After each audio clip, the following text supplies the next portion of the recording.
by. What did you miss most? Everything. My kids, my mom and dad. Will this be her last chance at freedom? You're going away for life and you're coming out in a pine box. It's 10 o'clock at night, and while most of us are at home, Alyssa Bierkel is at the office. My motto is I'm never gonna give up. I will find a way. An attorney with the California Innocence Project, Bierkel is so devoted to crusading for her clients' release from prison that their cases literally move her to tears. How do you tell someone that even with that evidence of innocence, they're gonna die in prison? In this case, that someone is Kim Long, a Southern California emergency room nurse, a mother of 2 little ones, found guilty of savagely killing her live-in boyfriend 13 years ago. If it can happen to someone like Kim, who's a nurse in the community, who's a mother, who's just your average American family, it could happen to any one of us. And that's what's scary. Nurse, mom, daughter. That's the portrait of Kim Long her attorneys want you to have. But the prosecution has painted Long as a drunk, an aspiring biker chick, and brutally violent. I'm not that person. I'm not a mean, malicious person. So who's the real Kim? She agreed to talk to us, so tonight you can form your own opinion. Now it's about being natural, and it's about conversation, and about being you. I never care how I look. Really? No. The affable demeanor and self-assured voice of the former nurse, a far cry from the frantic tone you hear in her 911 call from October 6th, 2003. Oh my God! Screams of disbelief as Kim describes the body of her boyfriend, Ozzie Condi, brutally bludgeoned to death on their living room sofa. I always have to relive it, and it's so hard to do, you know? After 13 years, it's just not any easier to explain what happened. She'd certainly seen him in happier times. They'd first met in the late 80s when she was in middle school in sunny Orange County, California. The two shared a passion for a new band called Guns N' Roses. What drew you to him? He was very sweet, very genuine, kind-hearted, just loved everybody, loved life. He was the first person I've ever loved. So I think that always sticks with you for the rest of your life. They lost touch when Kim's family moved to Corona, an LA bedroom community about 25 miles away. It would be nearly a decade before the two lovebirds locked eyes again. It happened out of the blue. On a hunch, Kim says she appeared at Ozzie's front door. Had he changed much since you met him first in middle school? No, we just got older. I think it was love at first sight again. We both felt the same way. Except for one big difference. When they last saw each other, they were kids. Now, Kim had kids of her own, a 5-year-old son and a 10-year-old daughter. Ozzie was also a dad and had become something of an artist. His muse, motorcycles. His canvas, polished chrome. And while he dreamed of open roads, Kim fantasized about a biker wedding. Yeah, now it sounds really stupid, you know, biker wedding. All I wanted was a couple bikes there. I thought it would be cool. October 5th, 2003, a lazy fall Sunday. Kim's kids are away, so she and Ozzie joined some friends for a day of biking and boozing. Alcohol played a huge role in every aspect of a bad decision that I ever made. By nightfall, Kim says she's downed as many as 22 drinks. She's lit up like the 4th of July, and Ozzie is aggravated as he watches his girlfriend flirt with other guys here at Mavericks, a local bar. Were you a flirt? Yeah, he just said I was moving about too much, talking to other people, not paying attention to him. The timeline of what follows, much of it hotly contested, will be the key to the case. But all sides agree that once home, in the couple's driveway, the jealousy and resentment proved to be explosive. Do you remember the kinds of things you were saying to him? You're not working, get out. Could have said deadbeat. I said some pretty mean things to him. I mean, he was in between jobs, so I just had a lot of ammunition. Fed up, she told him to pack up and get out. There's a witness to all of this, Jeff Dills, a friend who'd hung out with him throughout the day. He watches as Kim becomes violent, not only hurling insults, but anything she can get her hands on. Yeah, started throwing my purse at him. I think I swung my helmet. I mean, you were having a physical altercation in public with a man who a couple of hours later would wind up dead. Looks bad. Yeah, it does. Fearing neighbors might call police, Jeff steps in and offers to take Kim to his place to cool off. But after they arrive there, things only get hotter. Kim had another drink, and they decided to get into the hot tub, started fooling around, kissing, and then they took things to the bedroom. After their tryst, Jeff drives Kim back home. He says he watched her go inside. It's like the hardest part. The door was unlocked, and I walked into the house. And I can, man. So I could see Ozzy laying on the couch, and I called his name, and I saw a big blood stain on the couch. She says when she sees a gaping gash on his head, she freaks out. I ran outside for some reason thinking I can catch Jeff. And I remembered going into the kitchen, getting the phone, and calling 911. The call was made at 2:09. I just came home. He's bloody. I don't know what's going on. He's still bleeding. So give me all you think you can give him medical attention. I can't give him medical attention. What's wrong with him? Did you think of rendering first aid? Doing anything? I'm just panicked, and I need somebody to come and help me. After being cooped up in the interrogation room for hours, cops begin to question Nurse Long. She's still drunk from her 12-hour bender, but she's clear-headed enough to demand some answers. What the happened? That's what we're trying to figure out, Kim. Oh, God. I don't understand any of it. She describes that day's events, but is oddly reluctant to specify who she was with. Who were you riding with? Friends. Friends? What are the names? That doesn't matter. When the interrogation resumes, Kim is inconsolable. Ozzy's lost his life. She's lost her love. You know how my life is now. He was it. He was it. I have nothing. We were gonna have a bike away. Everything was perfect. He was my match. Well, that depends on your definition of perfect. Police are putting the squeeze on Kim for killing her Mr. Right. But were they looking in the wrong place? Coming up, the tale of the angry ex. If anybody was going to kill him, it'd probably be you. And as you're about to see, he's not the only person with a possible motive for murder. Hello, I'm Elizabeth Vargas. David is on assignment tonight, and we're live on Facebook and Twitter, so join our conversation as Kim Long works through her last chance. Do you think she did it?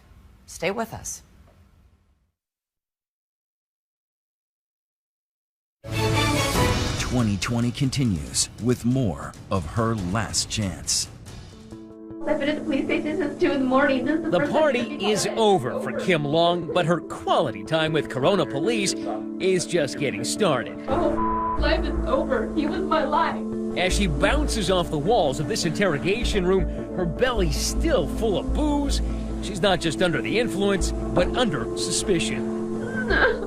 Is this the case of if you find the body, you're automatically a suspect? That's almost automatic in law enforcement.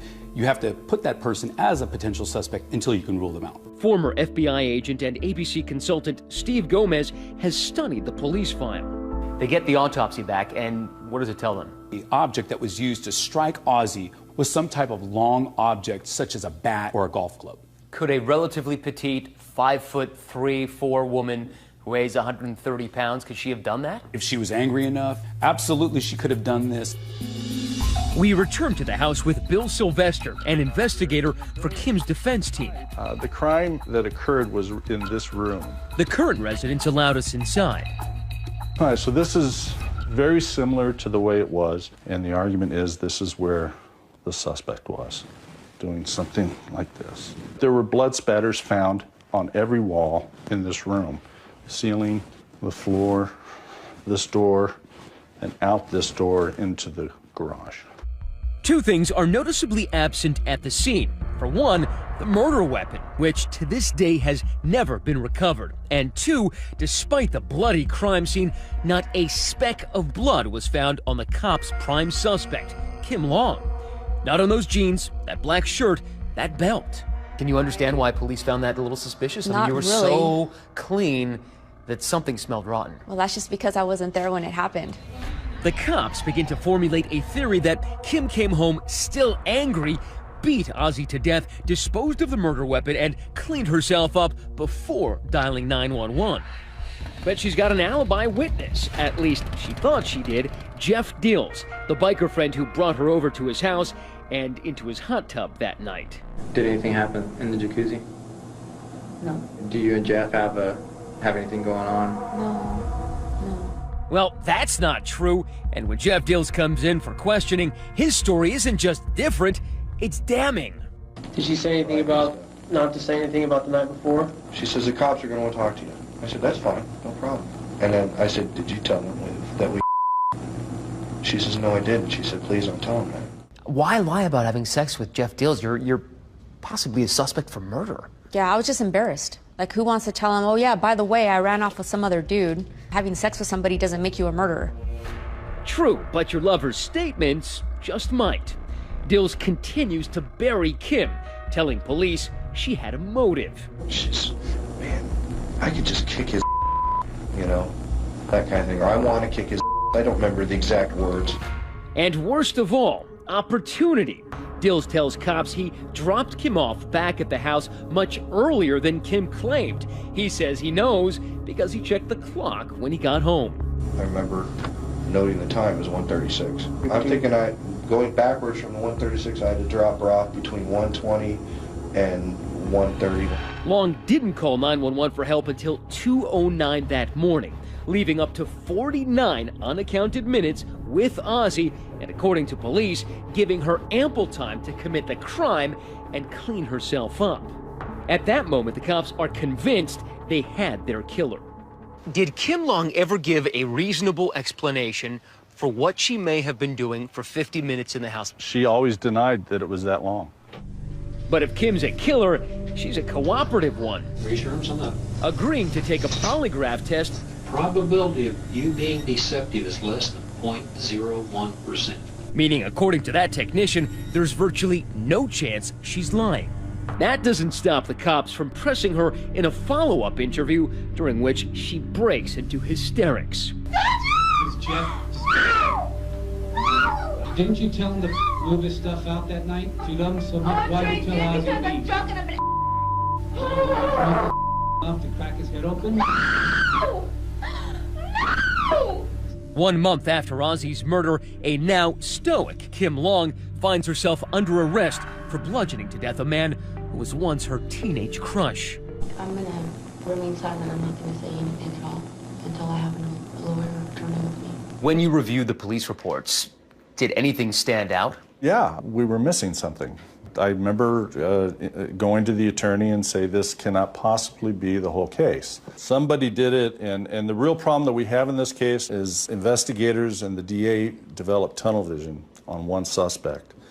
Kim's defense team insists that Kim shouldn't have been the only suspect.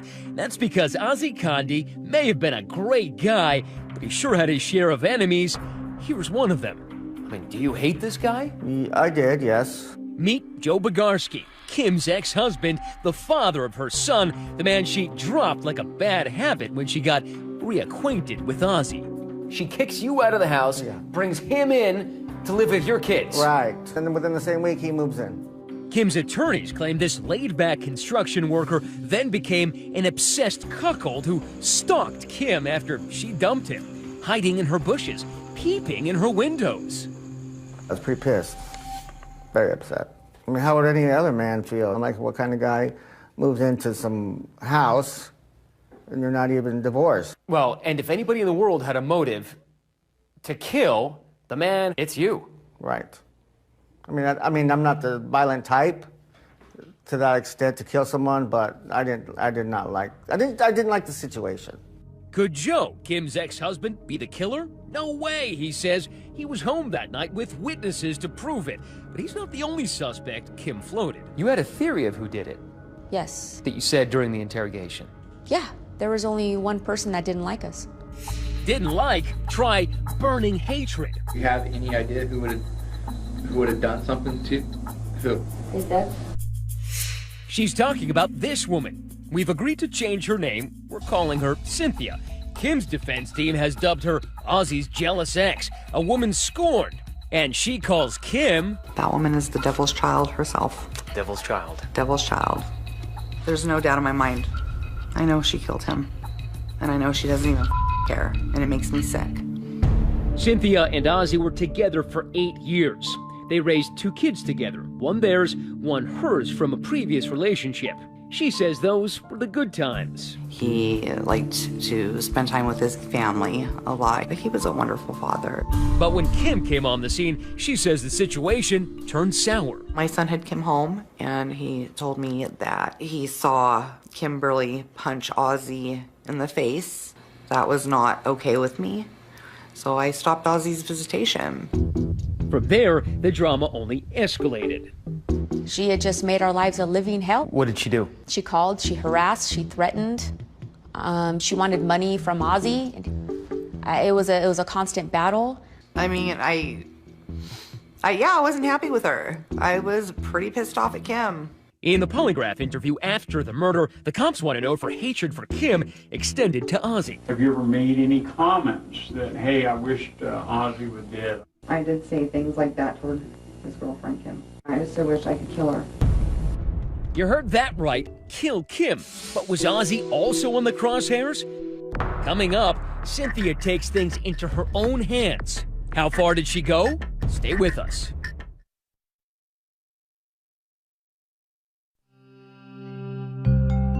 Just how furious was Ozzy's former girlfriend, Cynthia? Well, furious enough that after an argument with Ozzy on the phone, she'd taken matters into her own hands and headed to their home armed with a Sharpie. He wasn't even there. I got upset, wrote deadbeat across the side of his truck with a permanent marker. And you put glue in the door too, right? I did. Mm-hmm, sure. They didn't think it was very funny. Well, not funny on their end, no. But she's not through. After that episode, she pens this profanity-laced letter. Girl, I really hope you love this guy even though he cheats on you. Because I promise when I get done with him, you'll be supporting his ass forever. You were angry. After that letter, Ozzy'd had enough of her. He filed for a restraining order, which included a child custody request. They were not expecting Cynthia to take it well. We had bats by the door. You kept baseball bats by the door? Yeah, we were ready. Did one of those bats become the missing murder weapon in Cynthia's hands? Ozzy's own family thought it was possible. Brother was telling me. Listen to what Ozzy's brother told cops the day he was killed. She had threatened to kill him and kill his Kim. He wanted to slice their throats. And why did she want to slash his throat or their throats? They were having conflicts. I think she was jealous of Kim. So you did not yourself take a bat to Ozzy's head that night, nor, you're saying, did you hire somebody else to do it? Absolutely not. You had nothing to do with his murder. I didn't want Ozzy dead. Did you want her dead? No, she's not dead. Well, it doesn't mean it succeeded. Dead. I don't want anybody dead. So who done it? Cynthia, the bitter ex-girlfriend? Joe, the humiliated husband? Or Kim, the hard-partying nurse and the only one who's been charged? It fell to the jury in Judge Patrick Major's courtroom to sort it all out. Were you confident that you would get off? Yeah. Did you think, there's no way they're going to convict me? Absolutely. What gave you most confidence? Because I was innocent. By the time the trial begins, the prosecution's key witness, biker Jeff Dills, has died at the helm of his beloved Harley. But Judge Majors rules his testimony from a pre-trial hearing can be read to the jury. This is a case that literally hinges on the testimony of a guy who actually didn't testify at trial. And a man who's dead. A man who had died before trial. And despite the defense's attempts to cast suspicion on Kim's ex-husband, Joe Bogarski, the prosecution calls on him to establish that Kim had a history of violence. We did have some heated arguments when we were together that weren't so pleasant, where I went to bed thinking, man, after that argument, am I even going to be alive when I wake up? You know, it got pretty bad. So you honestly thought that maybe she could kill you in your sleep? Yeah. Kim testifies on her own behalf well enough for that trial to end with a hung jury. 9 believed her, but 3 didn't. So the prosecution comes back a second time, once again bringing up Kim's lies to the cops, Jeff Dills' timeline, and the questions about her clothing. And what happened when you got in? I seen him on the couch and I was... This time, Kim's defense pivots to the Cynthia theory. But it's an uphill battle. For one thing, jurors never learned that the results of Cynthia's polygraph were inconclusive. Regarding Ozzy, did you plan or arrange with anyone to have him killed? And then on the stand, she says she's got an alibi. She was on a date the night of the murder, dinner, and 90 minutes in a room at this Days Inn. The man that I was with testified in court my whereabouts. I was with him. I was with him until well over midnight. In the end, jurors rejected Kim's lawyer's efforts to pin Ozzy's murder on Cynthia. Instead, on December 31st, 2005, as the ball dropped on 2006, Happy 2006, the gavel dropped on Kim Long. She was found guilty of second-degree murder. So when they said that, found guilty, I hate that image. I had to get it right. I had to get it right in my head real quick. You know, they're gonna put handcuffs on me, you know? You gotta get stoic, you gotta get strong.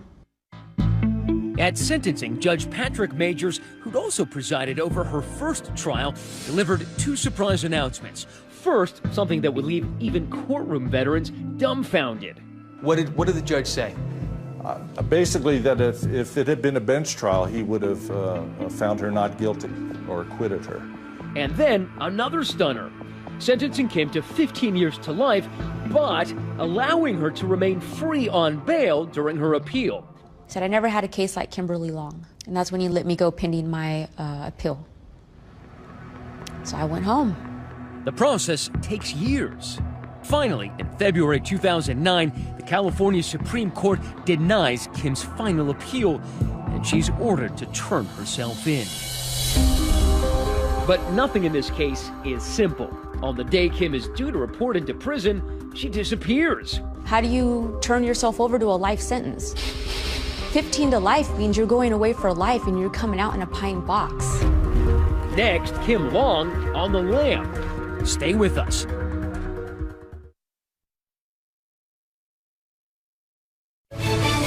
"2020 continues with more of Her Last Chance. It's time for Kim Long to go to prison. But instead, she's gone camping. 10 days later, she finally surfaces to face the music. Why 10 days late? How do you do it? I don't know. I've never done it. I know. I didn't know how to give up everything. How do you walk away from your children, your mom, your dad? She swaps those jeans and bikini tops for prison blues, doling out little white lies to help her grieving parents, Roger and Darlene, cope. I always reassured my parents I was okay, even if I wasn't. Because, you know, when your child's not okay, you're not okay. Right. So I faked it a lot. We saw her every weekend, so she would be just smiling, and she always, always, at the end of each visit, she'd say, "Mom, I'm coming home." And I said, "I know you are." Did you always believe her, though? Yes, yes, yes. But right after she arrives, she lobs a legal long shot. The only thing I do remember was making that first phone call to my mom and asking her if the California Innocence Project knew I was in prison. That was the first thing you said to your mother in your first call. Do they know I'm here? And are they coming to get me? The California Innocence Project is a clinic based out of the California Western School of Law in downtown San Diego. Its mission? To free wrongfully convicted inmates while training law students. This is our war room. We are down in the trenches. This is the place where the students are making phone calls, tracking down witnesses. This is where it all happens. Alyssa Bierko was just a law student when she first started shoveling through the endless documents in Kim's case. You have a judge saying, "I don't think the evidence is enough to convict." So there were all these interesting factors that kind of put up a red flag for us that this really could be a case of a wrongful conviction. The case against Odell seems pretty weak, and I think he's innocent. Wrongful conviction cases are common enough that the issue has seeped into pop culture. Exhibit A, this week's premiere of the new ABC drama, Conviction. The biggest difference between that program and this one, this case is real. In the beginning, when I would visit Kim, she was very distraught. She was, and I don't know how better to describe this than just like a caged animal trying to get out. But just like Haley Atwell's Hayes Morrison, Check out the lab that processed the leaf evidence. Alyssa would eventually make her job her mission. I tracked down every single lead I could come up with to figure out, who did this crime, because a lot of these wrongful convictions, people want to know, well, if she didn't do it, then who did? Alyssa hoped the answer might lie at the tip of this cigarette butt found near Ozzy's body. The cigarette butt revealed unknown male DNA. It was likely male Hispanic DNA. It doesn't match the victim. It doesn't match Kim. It doesn't match anyone that we know of in this case. Looks promising, but Alyssa can't establish when that butt was left there. Could have been days or even weeks before.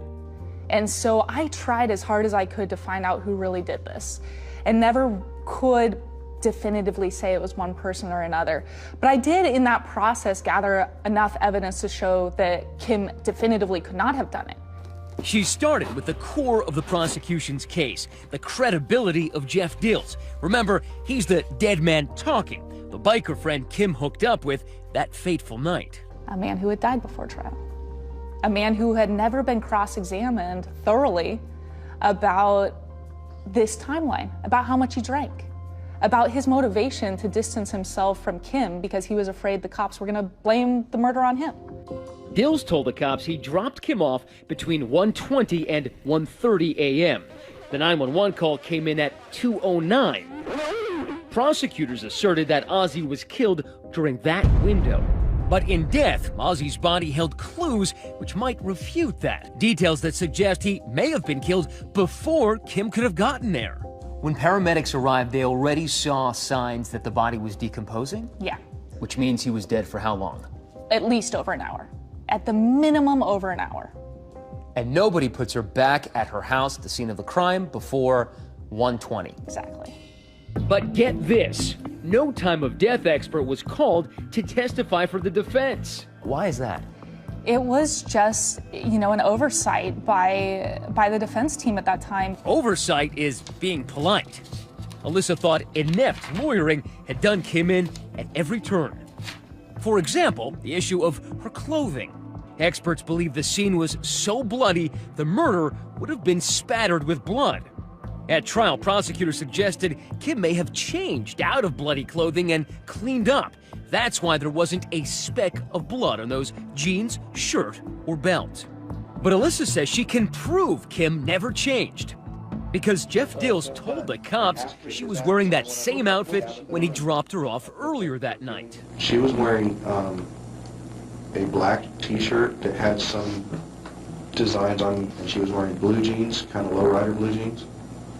And I think she had a black belt on. He describes exactly what she's wearing, and it matches exactly what she has on that night in her police interrogation videos that were collected by the police, that were examined for DNA.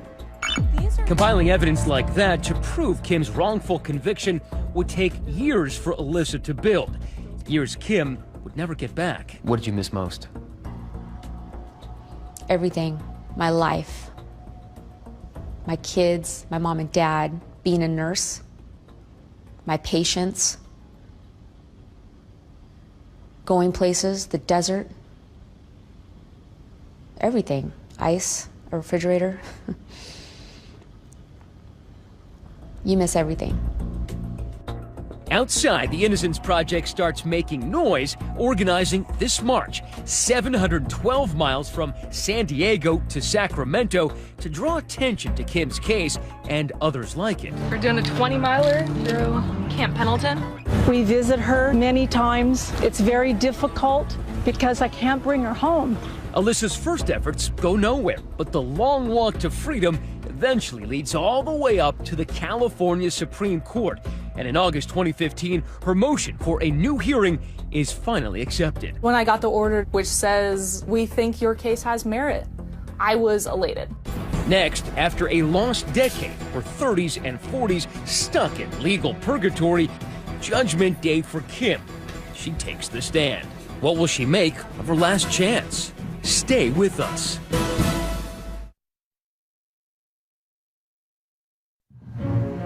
The stakes couldn't be higher. Alyssa Bierko is headed to court for a face-off with Lady Justice. After 7 years, Kim Long is getting her shot at freedom. What are you thinking going into it? I knew we were going to win. I knew the evidence we had was powerful. Failure number one, failure to consult a time of death expert and present that defense. This time, no jury, just Judge Patrick Majors, who presided over Kim's previous 2 trials. Yeah, good morning, ladies and gentlemen. And 2 desperate mothers packing the court with emotion. Kim's mom is cautious but optimistic. This is what we've been waiting for. So I believe she will come home. That's a good victory for justice. But over the years, Ozzy's family has converted its suspicions about Cynthia to absolute certainty that Kim is guilty. She killed my son. That was my son. That was my child. I had to go to the cemetery and see him in the ground. Now, for the 3rd time, Kim puts her hand on the Bible and swears to tell the whole truth, something Kim struggled with. What lost this case for the defendant was her credibility. The jury didn't believe her. How are you feeling? I'm good. Good. Have you ever threatened to kill Ozzy? No. Did he ever threaten to kill you? No. Did you kill Ozzy? No, I did not kill him. The prosecution fires straight at Kim's Achilles heel, her inconsistencies, her lies about, among other things, hooking up with Jeff Dills. I try to always tell the truth. You try to always tell the truth, but you lied to the police about your conduct with Mr. Dills?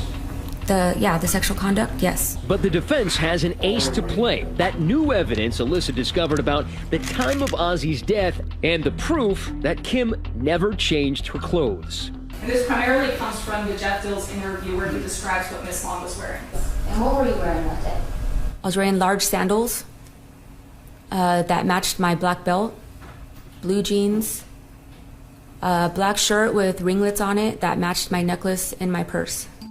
And then the bombshell no one saw coming.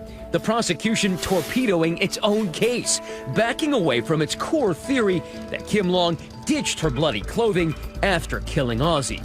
She never had any blood on her. I'm going to tell you right now, it's not the people's position that she changed her clothing. The people have seen additional evidence here that we weren't aware of before. What's amazing about this is that it seems the Perry Mason moment didn't come from the defense, it came from the prosecution itself. Yeah. They, in their closing argument, conceded that she did not change her clothes. If she didn't have blood on her clothes, the only reasonable inference is she didn't do it.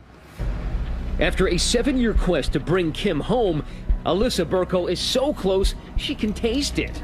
I am feeling pretty good right now. We've done a ton of work on this case, and it's all coming together and wrapping up tomorrow. The next day, in a crowded courtroom, Kim hugs the Innocence Project lawyers as she steels herself for the judgment. In the matter of Kimberly Long, I was like squeezing Kim's arm or her leg or something every time the judge would say something positive. I think we were both sitting there shaking a little bit. Alyssa translating the legalese. When it actually happened, I remember Kim being a little confused and being like, wait, what's going on? What happened? The judge continues. the judgment of conviction is vacated and a new trial will be ordered. You're thinking, is vacated good or bad? I didn't even hear it. I just was waiting for that, and that was never said. And then that's when I was like, what is happening? I think even the judge laughed. I'm like, what just happened? You're getting a new trial, Miss Long. Okay. Alyssa, hanky in hand, makes up for any shortage of emotion. Her room is ready. I've always believed that in my heart. She will come home. Everything we uncovered during the case pointed towards her innocence.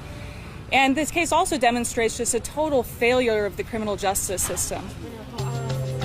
As a small crowd waits outside while Kim posts bail, an Innocence Project intern has ironically brought a change of clothes. And we're waiting for Kim to get out. So we got her these shoes and got her these jeans.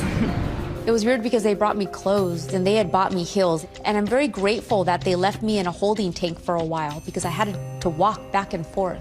Because you hadn't walked in heels in years. Yes, yeah. 10 hours after her moment in court, Kim walks out of jail and into the arms of her parents. I saw my mom and dad through the glass and I remember the doors opened. The doors opened and I went out and nobody said anything. Like, nobody said anything. Like, I was looking at them and they were looking at me, and finally I just threw my hands in the air and I was all, I made it. How are you feeling right now? Just a lot of emotions right now. So I have a lot of gratitude. I'm very humbled by this experience. Very humbled. I could stare at you. And we all started crying and hugging, and God, it's a good feeling. Cynthia, Ozzy's ex and Kim's arch enemy, takes the news badly. It was like a slap in the face. A slap in the face. When Kimberly was released and my son saw it on television, he called me and he said, Mom, he's like, please be careful, she's crazy. She killed my dad and I'm scared she's gonna do something to you. Kim's ex-husband, Joe Bogarski, isn't so sure what he thinks anymore. My mind is so scrambled from our history that I'm thinking she's capable of doing it. Maybe she didn't do it. Maybe the evidence doesn't point to her actually doing it, even though you think that she was capable of it. Right. But then I think, who did it then? So many questions remain, and coming up, the only one that Kim refuses to answer. Don't do that. I won't answer that.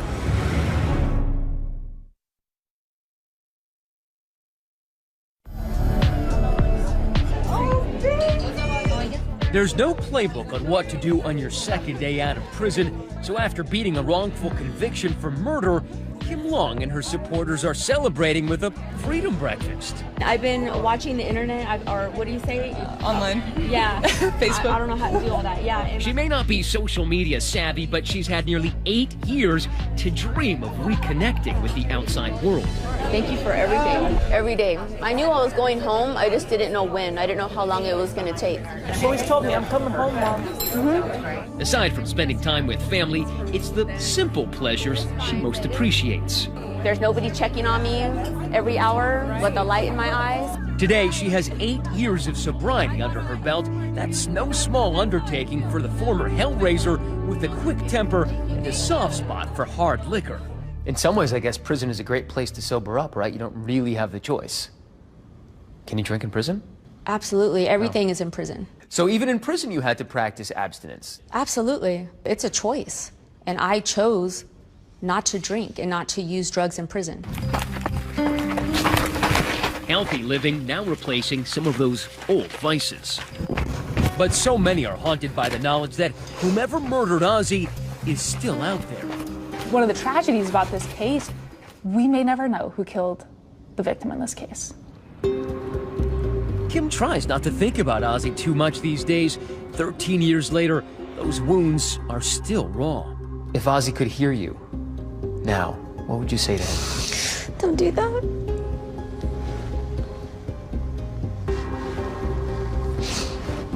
I won't answer that. Why was that so hard to answer?